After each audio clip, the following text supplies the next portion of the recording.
दशहरे का पर्व संपूर्ण भारत में बड़ी धूमधाम से मनाया जाता है। भारत में दशहरा रावण के वध को सत्य की विजय के प्रतीक के रूप में मनाते हैं, लेकिन बस्तर का दशहरा भारत के अन्य क्षेत्रों में मनाए जाने वाले दशहरे से बेहद अलग है। बस्तर का दशहरा रावण को नहीं बल्कि दंतेश्वरी देवी को समर्पित एक पर्व है जो 75 दिनों तक चलता है। यह पर्व श्रावण अमावस्या अर्थात जुलाई में अमावस्या के दिन प्रारंभ होती है। इसी दिन संपूर्ण छत्तीसगढ़ में हरेली का पर्व भी मनाया जाता है। 75 दिनों बाद यह दशहरे का पर्व अश्विन शुक्ल त्रयोदशी अर्थात सितंबर या अक्टूबर में पूर्णिमा के ठीक 2 दिन पहले समाप्त हो जाती है। बस्तर के अनेक जनजातियों और बस्तर के लोगों द्वारा यह दशहरा पर्व प्रत्येक वर्ष बड़ी धूमधाम से मनाया जाता है। बस्तर के दशहरे की शुरुआत काकतीय वंश के राजा पुरुषोत्तम देव ने करवाया था। कहते हैं पुरुषोत्तम देव अपने शासनकाल के दौरान जगन्नाथपुरी की यात्रा में गए थे। पुरी के शासक ने पुरुषोत्तम देव को 16 पहियों का रथ प्रदान किया था। वह उसे रथपति की उपाधि भी प्रदान की थी। पुरुषोत्तम देव उसी रथ से वापस बस्तर आए।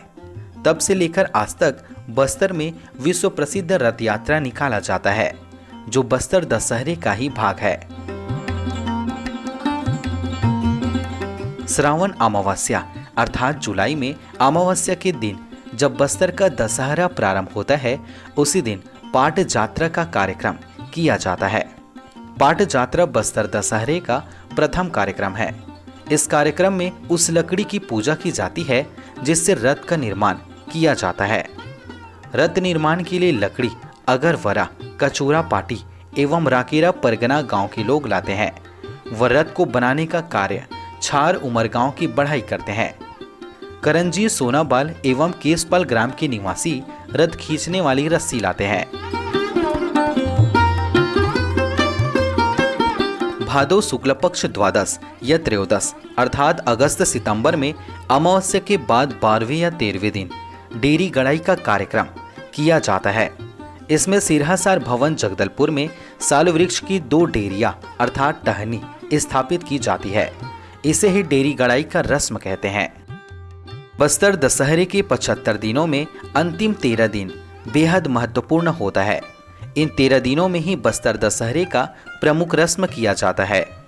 अंतिम 13 दिनों की शुरुआत अश्विन अमावस्या अर्थात सितंबर अक्टूबर में अमावस्या के दिन से प्रारंभ होता है। इसी दिन काछीन गादी का रस्म संपन्न किया जाता है। इसे बस्तर दशहरे का प्रथम रस्म कहा जाता है।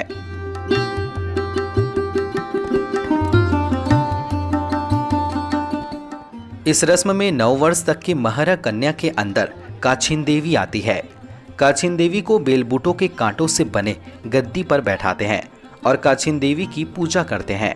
काछीन देवी की पूजा के साथ बस्तर दशहरे की शुरुआत की जाती है। अश्विन शुक्ल पक्ष प्रथमा अर्थात अमावस्या के बाद पहले दिन रैला पूजा व जोगी बिठाई की रस्म की जाती है। जोगी बिठाई की रस्म में हलबा समुदाय का कोई एक सदस्य दशहरा के निर्विघ्न संपन्न होने के लिए 9 दिनों का व्रत रखकर योग साधना में बैठ जाते हैं, जिसे जोगी बिठाई कहते हैं। इसी समय कलश स्थापना का प्रमुख रस्म भी किया जाता है। अमावस्या के बाद दूसरे से लेकर 7वें दिन तक विश्व प्रसिद्ध रथ परिक्रमा की जाती है।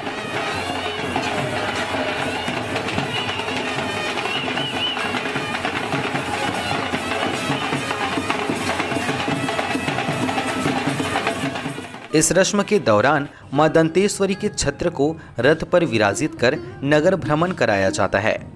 इस पर्व की रथ यात्रा के दौरान दंतेश्वरी देवी की विशेषकर पूजा की जाती है।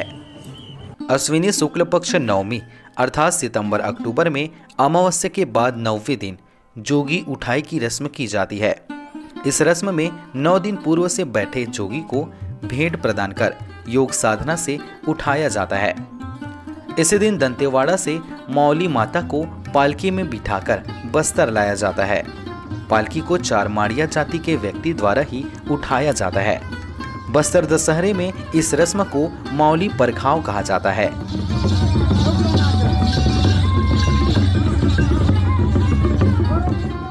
10वें दिन अर्थात विजयदशमी के दिन रथ को प्रथा अनुसार कुम्हड़ा कोट ले जाया जाता है। इस समय पर्व में शामिल नागरिकों को रुमाल व बीड़े पान देकर सम्मानित किया जाता है। इस रस्म को भीतररैनी कहा जाता है। अश्विनी शुक्ल द्वादशी अर्थात अमावस्या के बाद 12वें दिन मूरिया दरबार का आयोजन सिरहासार जगदलपुर में किया जाता है। इस सभा में ग्रामवासियों की सामान्य समस्याओं पर चर्चा कर उसका निराकरण किया जाता है। यह दृश्य वाकई में बेहद खूबसूरत नजर आता है, जो आदिवासियों की उच्चतम सोच को प्रदर्शित करते हैं।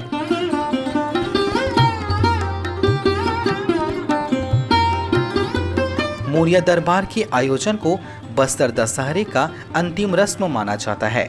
मूरिया दरबार के दूसरे दिन बस्तर दशहरा में शामिल हुए सभी स्थानीय देवी देवताओं की विदाई की जाती है, जिसे कुडुम यात्रा कहा जाता है। इसके बाद अश्विनी शुक्ल चतुर्दशी अर्थात पूर्णिमा के एक दिन पहले दंतेवाड़ा से लाई गई मौली माता की विदाई की जाती है। मौली माता की विदाई सम्मान में गंगा मुंडा यात्रा संपन्न की जाती है। इस प्रकार यहाँ 75 दिनों तक चलने वाला बस्तर दशहरा का पर्व समाप्त हो जाता है।